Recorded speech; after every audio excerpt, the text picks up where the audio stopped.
Jadi ternyata lebih dari 25 mu'alaf dari laki-laki dan perempuan, ada yang suami istri, ada yang sendiri-sendiri gitu nggih. Bahkan ada yang di keluarga ada yang sendirian mu'alafnya, yang lain belum mu'alaf gitu. Ada. Wonten? Wonten. Wonten, Pak. Sing muslim dewean di keluarga. Oh, Masya Allah, ada. Setiap sebuah kebaikan jangan pernah berhenti di Anda. Ingat kata-kata saya. Setiap sebuah kebaikan jangan pernah berhenti di Anda. Jika berhenti di Anda, maka Anda rugi.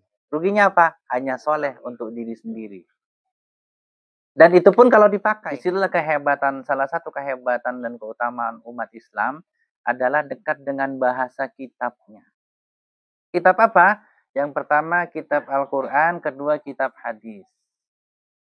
Nah, itu adalah sumber hukum dari kita. Kayak gitu. Kita mengenal teks aslinya, kita mengenal riwayatnya, kita mengetahui isinya. Bahkan jangankan tulisannya yang ada harokatnya, harokat itu ini ten, tuh ten, yang ada. Ada yang, ada yang panjang gitu di atas, di bawah alif fathah, alif doma'u, alif kasroi, alif doma'u. Ini sesuatu yang goib. Dia bisa menghantarkan sesuatu yang goib. Alat penghantar kegoiban, bukan santet. Kan nyantol-nyantol. Nih, alat pengantar sesuatu yang goib. Nggak bisa kelihatan. Assalamualaikum warahmatullahi wabarakatuh. Alhamdulillahi rabbil alamin. Wa bihi nasta'in ala umurid dunya waddin. Wassalatu wassalamu ala sayyidina Muhammadin wa ala alihi wa sahbihi wa sallim. Allah subhanahu wa ta'ala berfirman di dalam Al-Quran, dalam kalamullah yang terkumpul dalam sebuah kitab yang bernama Al-Quran. Kata Allah, A'udzubillahi minasyaitonirrajim. Aku berlindung dari godaan setan yang terkutuk. Nah, Bismillahirrahmanirrahim. Alif lam Dzalikal kitabu la raiba fi. Alif lam mim. Inilah kitab yang tidak ada keraguan sedikit pun di dalamnya. Dan Rasulullah berkata, Al-Islamu ya'lu wa la yu'la alaih. Islam itu tinggi, Allah tinggikan Islam dan penganutnya. Dan tidak ada yang lebih tinggi daripada Islam. Kayak gitu. Sadaqallahul azim wa sadaqa rasulul amin. Wa nahnu ala dhalika minasyahidin wasyakirin walhamdulillahi rabbil alamin. Terima kasih kepada sahibul bait. Bukan Rabbul Bait ya, Sahibul Bait itu. Oke. Terima kasih kepada Sahibul Bait yang punya hajat di rumah ini, yang menghajatkan antum semua. Ini mualaf semua, nggih. Ini mualaf semua saudara-saudara, kayaknya lebih dari 25, saya salah hitung. Piye bingkisannya kurang, rek. Suruh transfer nggak mau transfer sih. Tuh. Lebih dari 25 ini. Piye tuan rumah ini kegantian ini. Aduh, maaf tuan rumah. Jadi kalau bingkisannya kurang, tuan rumah tanggung jawab ya. Gitu. Jadi ternyata lebih dari 25 mu'alaf dari laki-laki dan perempuan, ada yang suami istri, ada yang sendiri-sendiri gitu nggih. Bahkan ada yang di keluarga ada yang sendirian mu'alafnya, yang lain belum mu'alaf gitu. Ada. Wonten? Wonten. Wonten, Pak. Sing muslim dewean di keluarga. Oh, Masya Allah, ada. Masya Allah. Nggih. Oh, nggih. Masya Allah.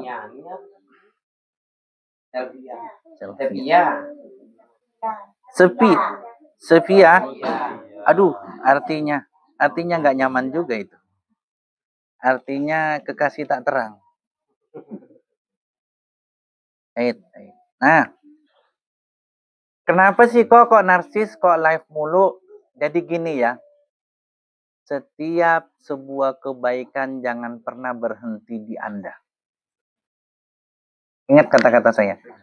Setiap sebuah kebaikan jangan pernah berhenti di Anda. Jika berhenti di Anda, maka Anda rugi. Ruginya apa? Hanya soleh untuk diri sendiri.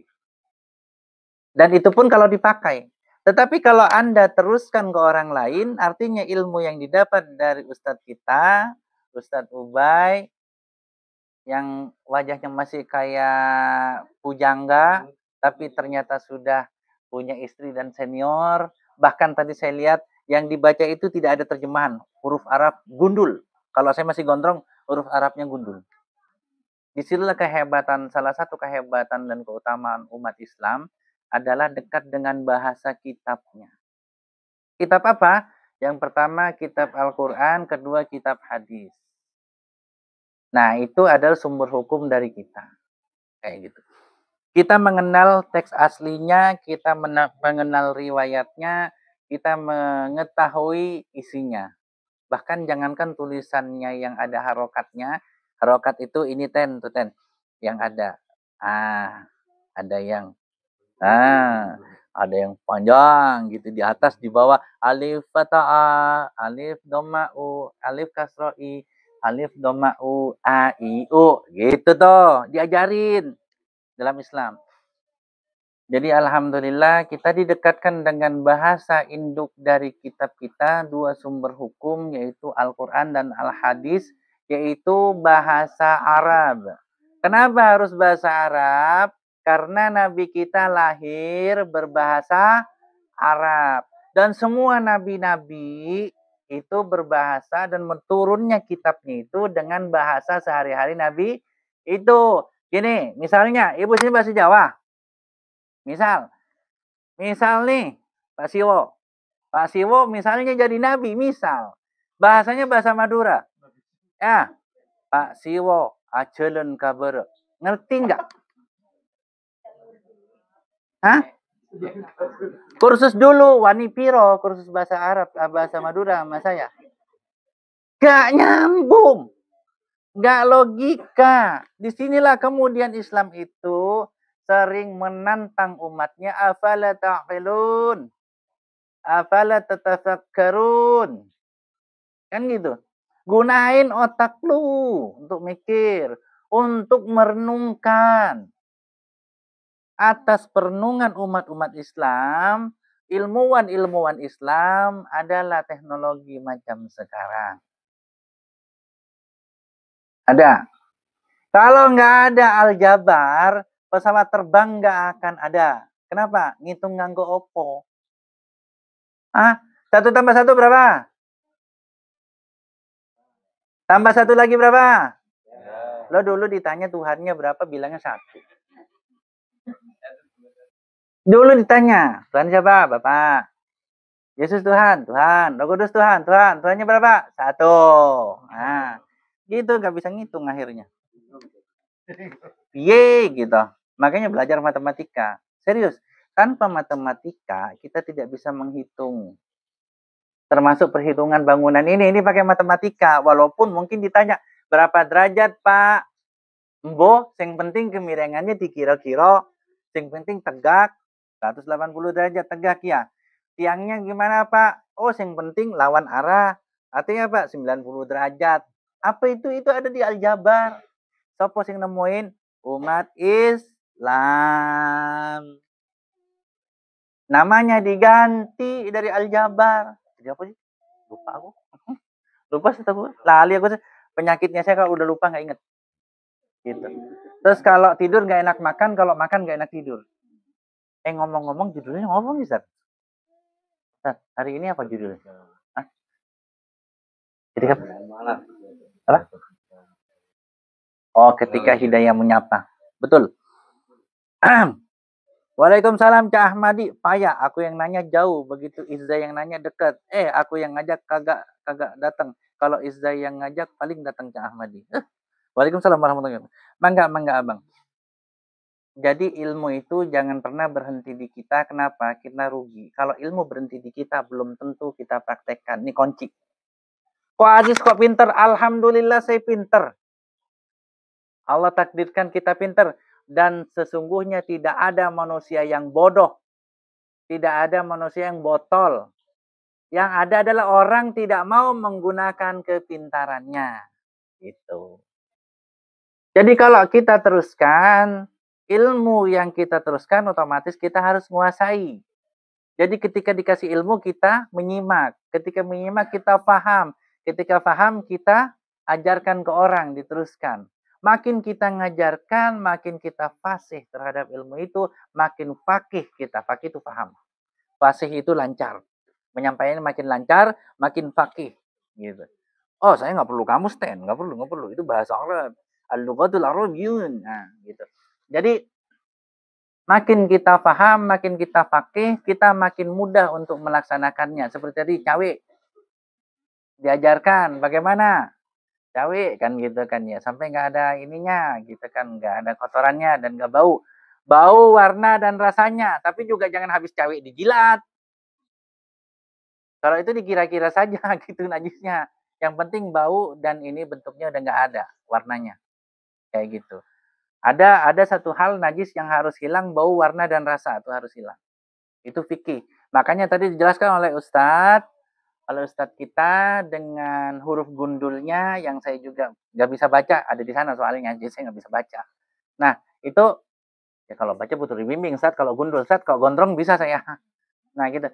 Jadi diajarkan bagaimana ketika Islam menguasai satu daerah dengan kedamaian yang dibangun pertama kali adalah tentang cara bertauharo dan tempatnya. Nggak cuma diajarin. Nah, oh kamu harus bersuci begini, tapi dibangun nih tempat bersuci, cara bersucinya begini, cara pipisnya begini.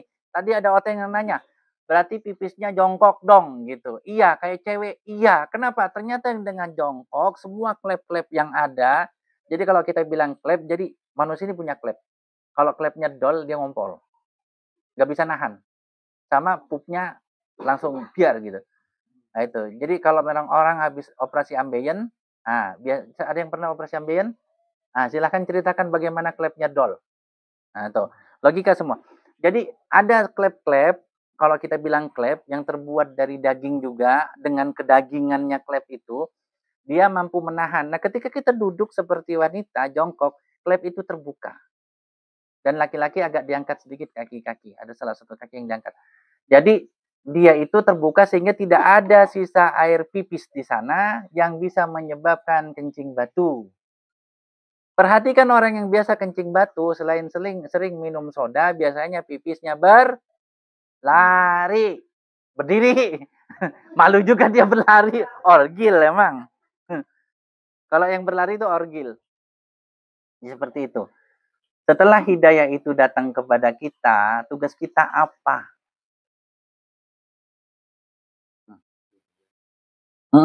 Oh iya iya. Payah jadi pembicara, keasikan makan pepes lupa judul. Aduh ya Allah. Jadi lupa lagi sih. Oh, ketika ujian iman menyapa. Iya, ketika jadi mualaf mulailah kita belajar dan mulai kita ajarkan yang kita bisa. Kalau kita belum fakih banget, belum fasih banget, belum lancar, belum paham banget, ini tadi ada bahasan dibahas begini, ternyata pipis dengan cara jongkok bisa menghindari kita dari kencing batu. Coba kita cari di internet, coba nanti ada ustadz, kita tanya lagi, benar nggak ustadz? Oh ternyata benar. Nah gitu. Hadisnya mana lagi? Oke kita lihat, kayak gitu. Jadi diuji, dipelajari lagi, ditelaah lagi, diajarkan lagi. Nah yang sudah bisa, karena sudah paham, ketika pipis kita praktekkan. Terus gimana ustadz kalau misalnya nggak ada tempat pipis jongkok? Ya sudah, berdiri dulu aja. Itu namanya fi darurat, kondisi darurat kayak gitu ya. Ya kayak gitu. Jangan dibahas masalah darurat itu. Artinya kita berbicara tentang hal-hal yang standar saja. Nah, sekarang gini. Ketika kita mendapat hidayah, apakah kita tidak akan diuji? Bohong. Pasti diuji. Ketika kita sekolah, makin tinggi ujiannya makin yakin makin gampang. Makin susah. Makin susah. Dan orang akan senang ketika ujiannya makin susah. Kenapa? Waalaikumsalam. Karena kita akan naik kelas. Jadi kalau misalnya, oh ya Allah, setelah aku mu'alaf, kenapa sih ujianku berat? Anda mau naik kelas. Bukan Anda istilah kata, ya Allah jangan uji saya. Tapi apa? Mampukan saya tetap istiqomah di jalanmu apapun yang terjadi. Dan mampukan saya melewati, menyelesaikan ujian ini dengan baik ya Allah. Dan ridhomu menjadi balasannya. Kayak gitu. Pasti ada ujian. Setiap sesuatu yang gak ada ujian, yang mulus-mulus, kita perlu curiga. Jangan-jangan ini bukan ujian, tetapi istidrat. Apa itu? Nikmat yang menjadi bencana. Misal kita kaya, tahu-tahu kok tambah kaya, tapi kita lupa zakat. Kita pelit sama tetangga. Kenapa pelit? Tetangga bukan muslim. Enggak.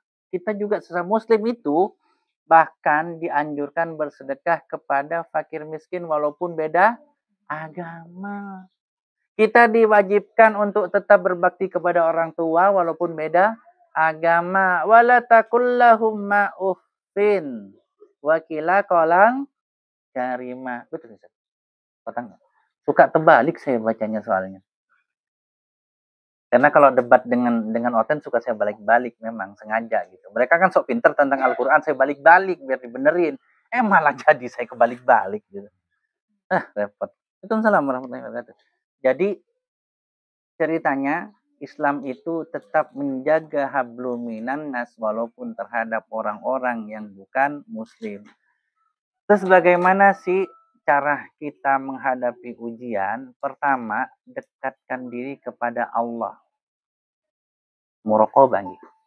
Betul.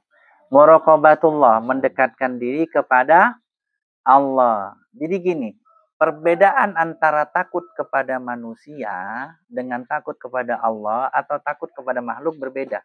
Kalau kita takut sama manusia atau makhluk, misalnya ada guguk nih. Gok, galak. Dikejar. Lari nggak, Bu?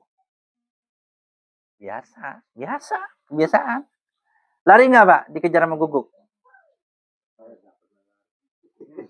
Oh, sudah terbiasa. Mantan penjinak guguk ditanya. Wah, repot guguk yang takut sama dia. Mantan penjinak. Enggak, maksudnya normal. Salah ngomong saya sini mantan Oten semua. Gue tanya guguk. Duh. Gimana rasanya babi, Pak? Nah, itu benar itu. Benar itu tergantung bumbunya. Apalagi babi kecap. Waduh. Taman masak. Aduh tuh ya. Saya nggak sendiri, mantan pemakan B2. Gondit gitu. Nah, jadi ceritanya ketika dikejar sama guguk dan kita takut, yang kita lakukan biasanya apa? Lari. Kita pakai akal. Kaki kita berapa?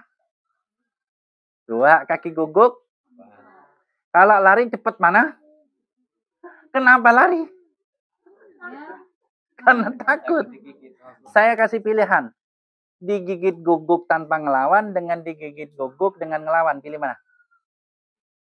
Nggak ada pilihan ketiga. Nggak ada pilihan ketiga. Oh, nggak ada yang dipilih katanya.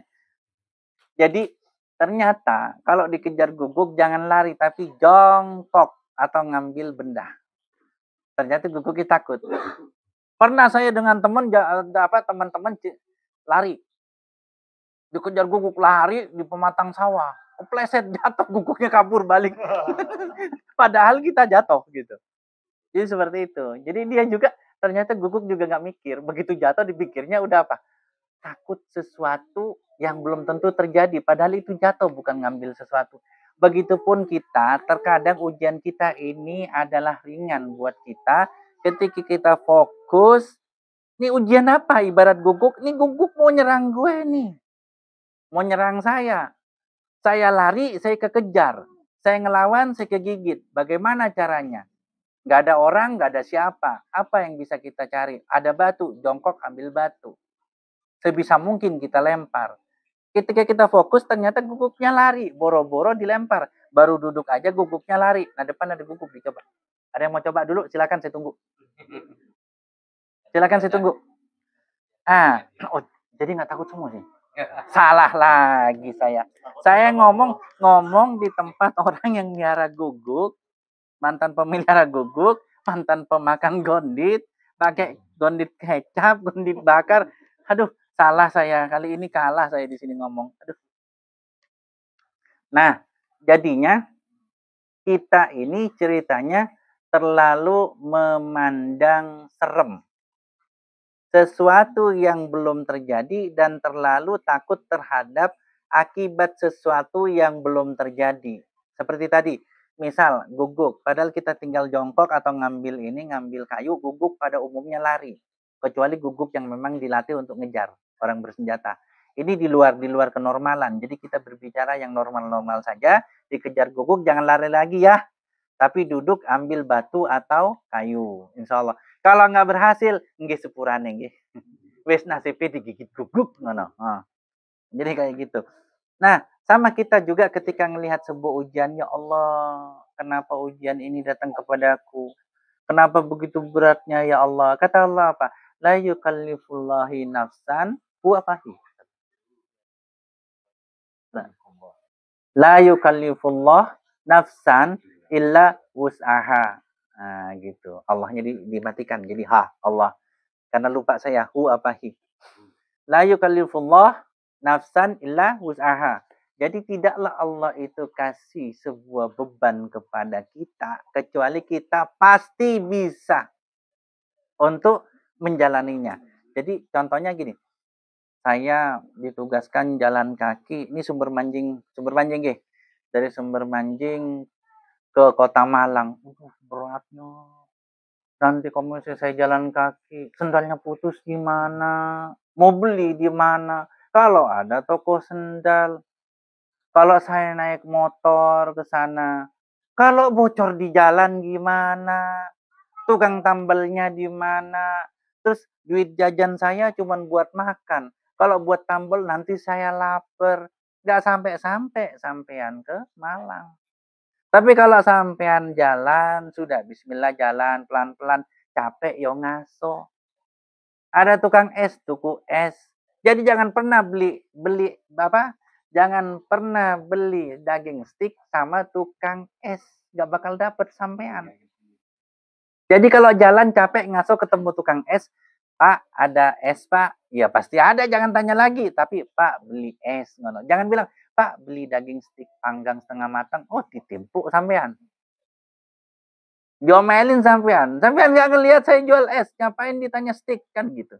Nah seperti itu. Kita realistis sesuai dengan kemampuan kita, sesuai keadaan yang ada.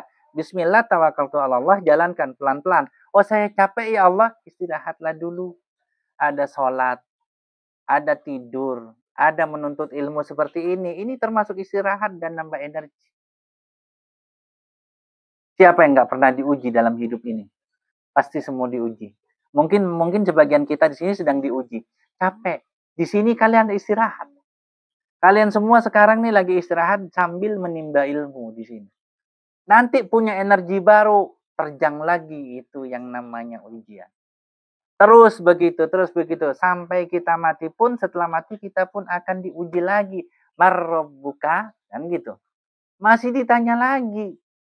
Oten bilang, Allah cuma ditanya marrabbuka. Bilang aja Allah, Rabbi. Selesai. Nggak gitu. Nggak usah sampai mati. Nih kita nih lagi berhadapan dengan orang. Kemudian kita salah. Kamu orang mana? Orang sini. Sini mana? Di atas bumi. Padahal orang Malang kan gitu. Orang Sumber Manjing gitu. Jadi apa deredek. Mana ini katanya Momo? Dikasih SIM. Ini Pak, ini SIM. Iya Pak sebentar gitu kan. Kalau lagi ketakutan, nah kita santai aja gitu. Nah, kondisi kita di dalam kubur, kita tidak bisa bersantai-santai. Kenapa? Karena di sana sudah tidak ada perbedaan pembelaan lagi. Jadi sendiri, kamu sendiri di sana di alam kubur. Ketika ditanya pertanyaan gampang merbuka, kita tidak akan bisa menjawab kalau kita tidak pernah menyembah Allah. Tidak akan pernah. Saya pernah ketemu dengan maling. Jadi nyolong barang saya. Saya tahu kenal sama nih orang. Kamu ngambil? Enggak kok. Beneran? Demi Allah enggak kok. Allah yang mana? Saya tanya. Benar kok demi Allah saya enggak ngelakuin kok. Sebentar, iya. Allah yang mana yang kamu sebut namanya sebagai jaminan ke saya? Allah kita kok. Allah kita. Saya sholat di masjid. Kamu sholat di mana? Iya kok, saya nggak pernah sholat kok. Jadi Allah yang mana, saya tanya.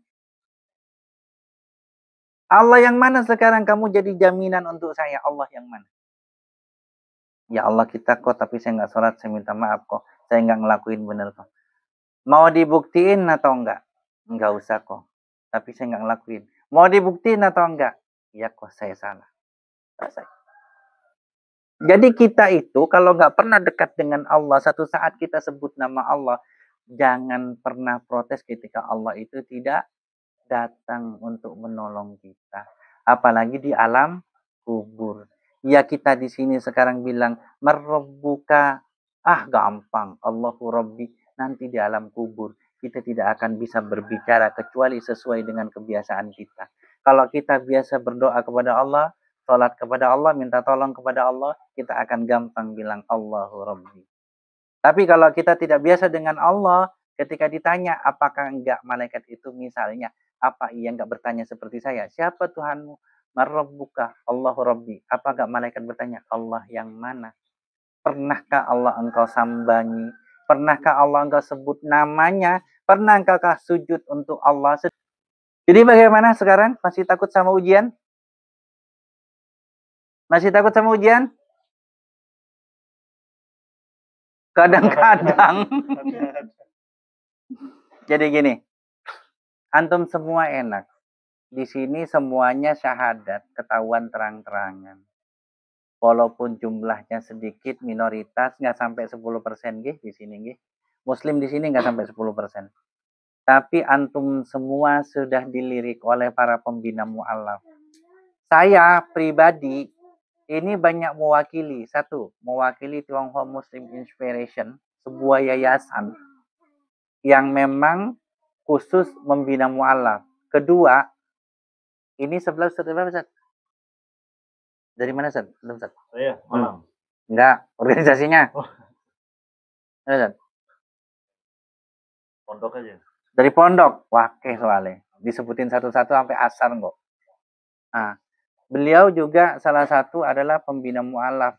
Dan ini saya ke sini atas undangan, ini saya selama 8 hari, atas undangan HAI. Hijrah Akhwat Indonesia. Kayak gitu. Walaupun ketuanya ada di kamar saya. Tapi ini kan regional Malang. Ketuanya di kamar saya di Jakarta. Tapi di sini regional Malang gitu. Saya di safari dakwakan oleh HAI, Hijrah Akhwat Malang. Dan saya juga berada di ALAMI, Asosiasi Pembina Mu'alaf Seluruh Indonesia. Ketua umumnya adalah Ustadz Fadlan Garamatan. Saya juga anggota Arematea. Apa Arematea? Satu badan yang memberikan advokasi, imunisasi, pembinaan, dan juga pencegahan kemurtadan. Jadi kalau ada sesuatu yang dipaksa murtad, Arematea turun. Saya juga temenan dengan Gang Egy Sujana, pengacara yang kondang, itu sebagai pembina Arematea. Artinya kalau ada saya di sini, beliau tahu berarti ada pesan-pesan dari Arematea yang akan sampai. Saya juga anggota API, Apologet Islam Indonesia, ketuanya Bang Zuma, dan memang tugas kami adalah untuk memberikan pendidikan kristologi ke berbagai daerah. Dan itu juga diminta langsung oleh Bang Zuma, adakah dari etnis Chinese yang mau untuk memberikan pengajaran kristologi ke daerah-daerah. Saya diminta langsung oleh Bang Zuma di Ciater. Saya perwakilan dari etnis Chinese. Dan juga banyak teman-teman yang saya kabari tentang daerah Malang Selatan, tentang Bantul, tentang apa lagi? Di Jogja, Bantul. Sleman. Terus tentang banyaklah pokoknya daerah-daerah yang saya kunjungi yang memang muslimnya itu mayoritas. Artinya you are not alone. Ada kami di sini yang siap menjadi pembina antum semua, memberikan ilmu, memberikan pengayoman, juga siap mengadvokasi kalian seandainya mempunyai masalah hukum, insya Allah. Jadi jangan pernah ragu jadi muslim, jadilah muslim yang rahmatan lil alamin, dan jangan mentang-mentang ada kami juga terus petang-petang enggak begitu. Islam itu mengajarkan kita itu menjadi tetangga yang rahmatan untuk tetangga kita. Menjadi anak yang rahmatan untuk keluarga kita. Menjadi suami yang rahmatan untuk anak istri kita. Menjadi teman yang rahmatan untuk teman yang lain. Dan kita akan membawa contoh dari agama kita. Apa? Karena kenapa? Orang di luar Islam tidak melihat Al-Quran dan Al-Hadis. Tetapi melihat bagaimana tingkah laku kita sehari-hari. Jadi jangan pernah kendur. Ada kami bersama kalian. Dan yang jelas, innallaha ma'ana. Insyaallah. Allah Akbar. Saya Ustaz. Kudu Ustaz. Ais, ya, jatuh dia.